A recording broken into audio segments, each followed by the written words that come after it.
Instant death ability is about a dude that has the ability to kill literally anything, from regular humans to gods to eldritch interdimensional beings to the laws of physics. If he can conceptualize it, he can kill it.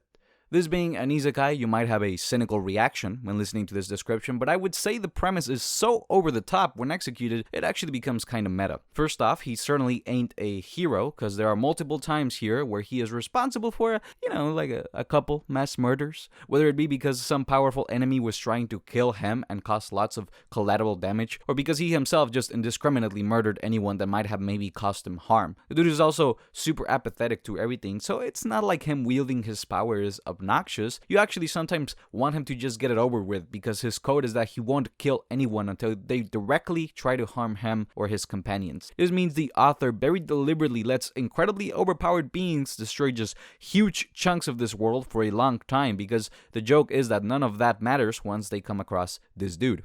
The author also throws in needlessly complex world building that is actually kind of refreshing in this context. Like I said, it does get kind of meta. If you're familiar with isekai, or really light novels in general, you're familiar with those points in the story when two characters just dump a boatload of information regarding the world and its factions. For me, my eyes just kind of glaze over every time it happens, so it was refreshing in this context because it actually really didn't matter. Literal gods that have been walking around sowing chaos for multiple volumes just drop dead as soon as they try to harm the main character. If you're curious to see how over the top an OP protagonist can be, then I would say give this a read. It manages to make a lot of things that should be boring at least kinda amusing. I mean, even the nature of the dude's power is kinda completely different from the power other isekai protagonists have.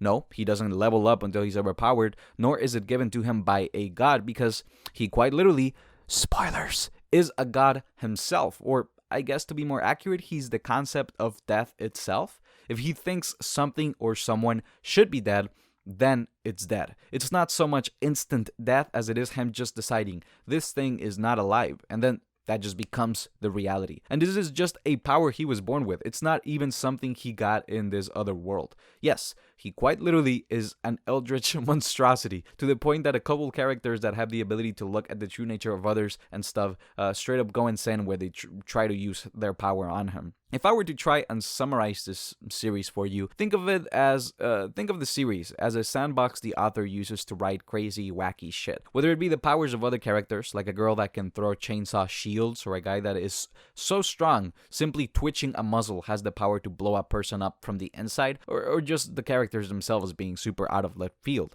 Yes, there are eventually aliens and interdimensional giant robots. How did you know? The author writes all of that crazy stuff and then uses the protagonist to wipe the slate clean when he's ready to move on by having him kill them all. And, well, that's it. However, I do think the series is entirely dependent on whether or not this is your type of comedy, because, like I said, the main joke will always be, and then the world-ending evil god dropped dead. Admittedly, the joke should have gotten old for me after 10 volumes of it, but it never did, because every time the main character kills someone, I imagine them falling over Family Guy style.